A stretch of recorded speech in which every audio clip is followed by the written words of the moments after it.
sermon on Sunday and fall asleep the minute your head hits the pillow at night. You may be one of those people who think they're getting enough shut-eye, but there's a good possibility that you are sleep deprived. More and more Americans are getting less sleep than needed. They are cheating themselves out of an hour more a night. Some people can get by with 5 a few hours, while others need 10 or more. Americans need an average of 8 hours of sleep a night, and many are getting less than 7, says March 1999 issue of USA Today. When people don't get enough sleep, it leads to worn-out adults, cranky kids, and exhausted teens. Ongoing research is showing that when people don't get enough sleep, they build up what experts call a sleep debt. The debt accumulates night after night. If you were to get 1 hour less sleep than needed each night for 8 nights in a row, your brain would need sleep as desperately as if you had stayed up all night, says pioneer sleep researcher William DeMint of Stanford University. People with large debts take longer to react to challenging situations. In the simplest terms, people with large debts take longer to react to challenging situations. In the simplest terms, large debts make you stupid, stated DeMint. The consequences of lack of sleep are expensive and annoying. He once had a patient who was so sleepy, she loaded dirty dishes into the clothes dryer instead of the dishwasher. She didn't realize her error until she turned on the machine and heard the dishes breaking. But if you get less sleep than you need each night, and don't kid yourself, most adults need at least 8 to 8.5 hours of sleep a night.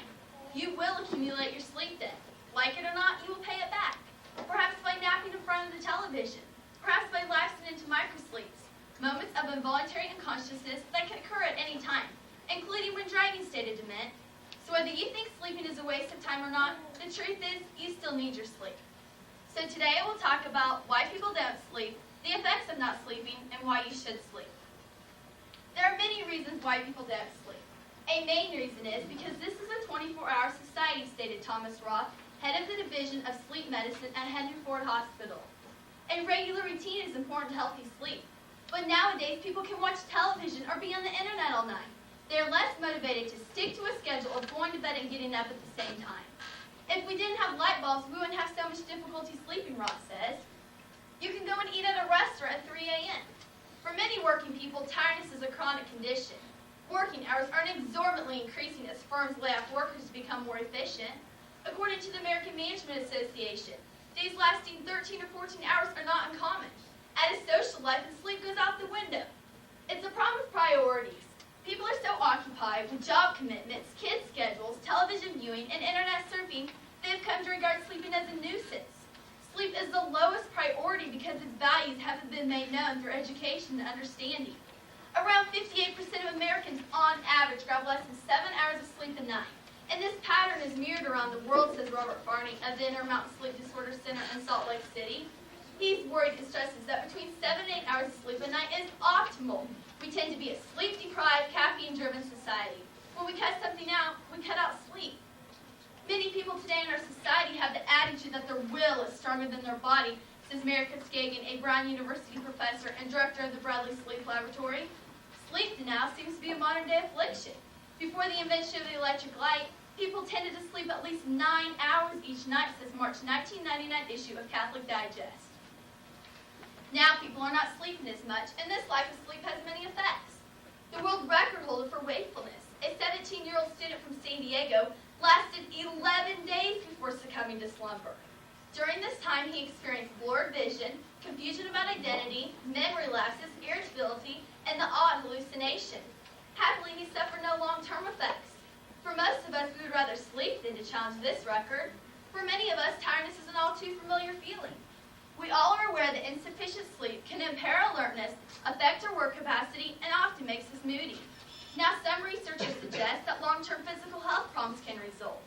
There is little doubt that heart disease is more common among overworked and under-rested executives since January-February 1996 issue of WorldLink. When you don't get enough sleep, you are less alert, forget things more easily, lose concentration, and have difficulty regulating moods and emotions. Sleep is clearly necessary for the restoration of the body and mind. Your ability to deal with life is markedly affected by sleep deprivation. Although many people think that they don't have time to sleep, there are many definite reasons to sleep. A main reason for sleeping is the nourishment that occurs in your body while you sleep. While research has shown what happens when you don't sleep, much less is understood about what happens when you do. A person sleeps in 5 different stages, cycling through them several times a night. Stage 1 sleep is a kind of entryway. In this stage, your body slows, and random thoughts and images float by. Within the next few minutes, you descend into Stage 2, a light sleep that will occupy most of your night. Then you move into delta sleep, stages 3 and 4. Your brain waves slow and blood flow to the brain lessens.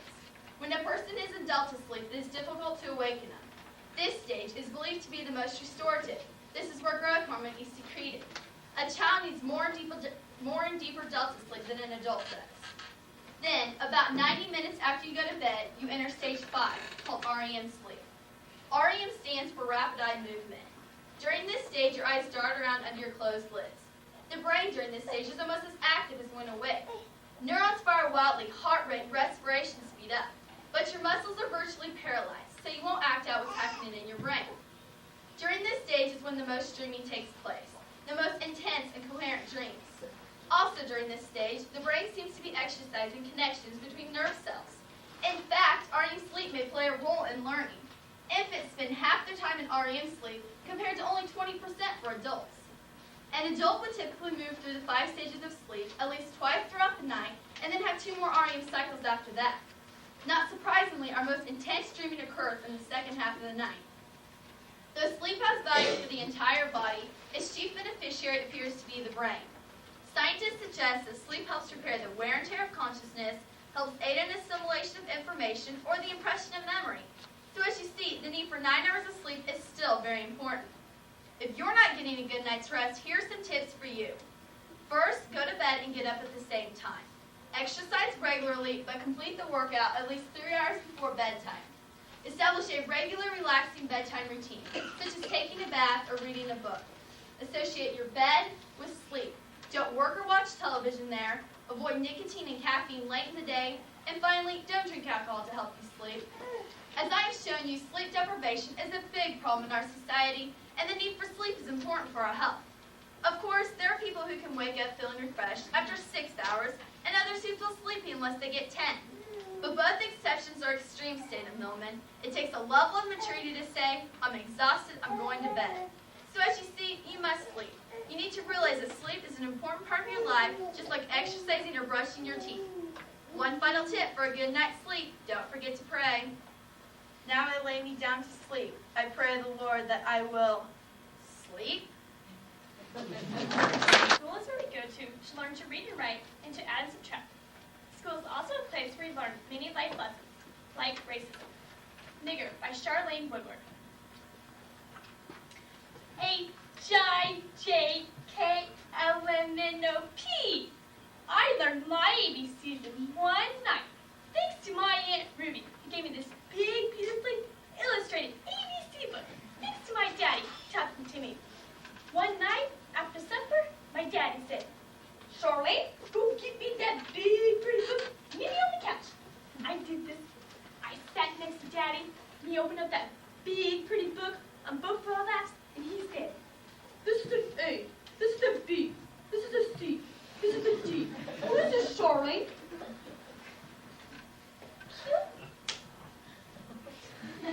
This is an A, this is a B, this is a C, this is a D.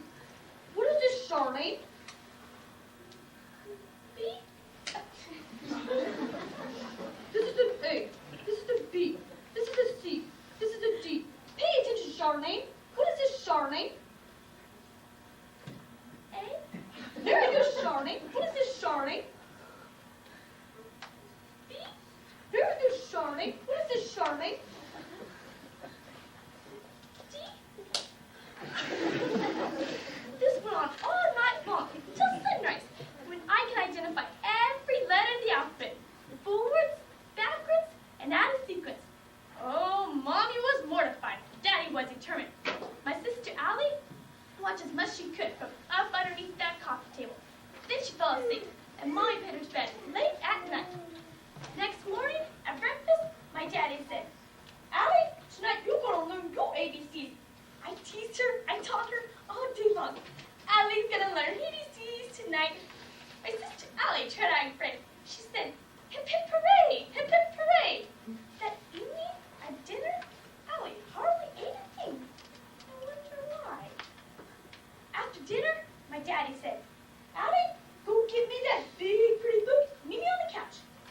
took my spot right next to Daddy, and I took her spot right up underneath that coffee table.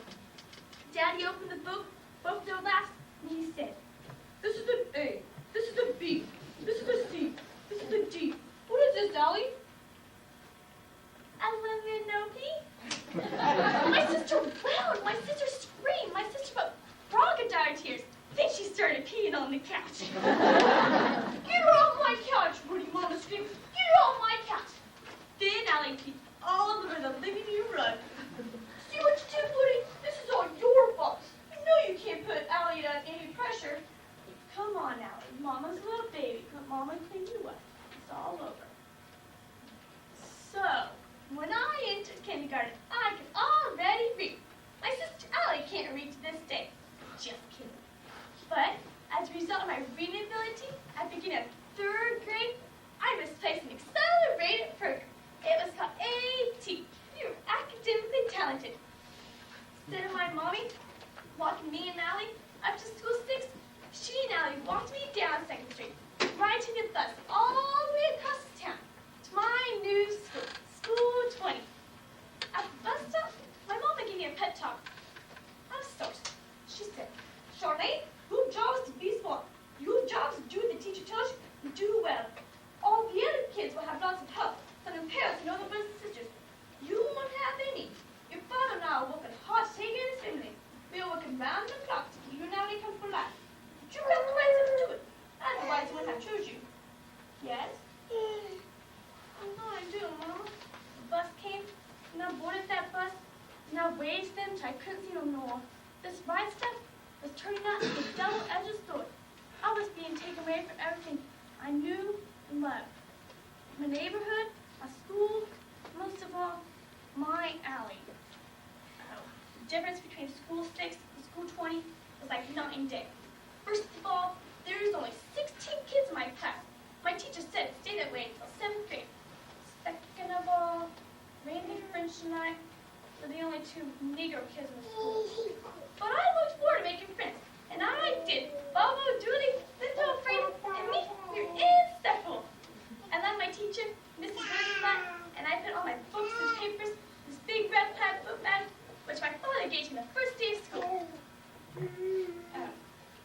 One day, at recess, some classmates and I about ready to race across the schoolyard. My teacher, Mrs. Rosenblatt, was way up at the finish line, her arms outstretched, and she said, "Get on your walk! Get it!" Then I heard a voice ring out, "Run, nigga, run!" Again, Mrs. Rosenblatt said, "Get on your walk! Get it! Run, nigga, run!" This time I recognized the voice. It was Bobo and Julie. Then Mrs. Rosenblatt said, "Charmaine, you've got to get on your walk." And I told her, "I'm not running." Then Bobo and Julie said it so everyone could hear. "Why not? My father said all niggers could run fast."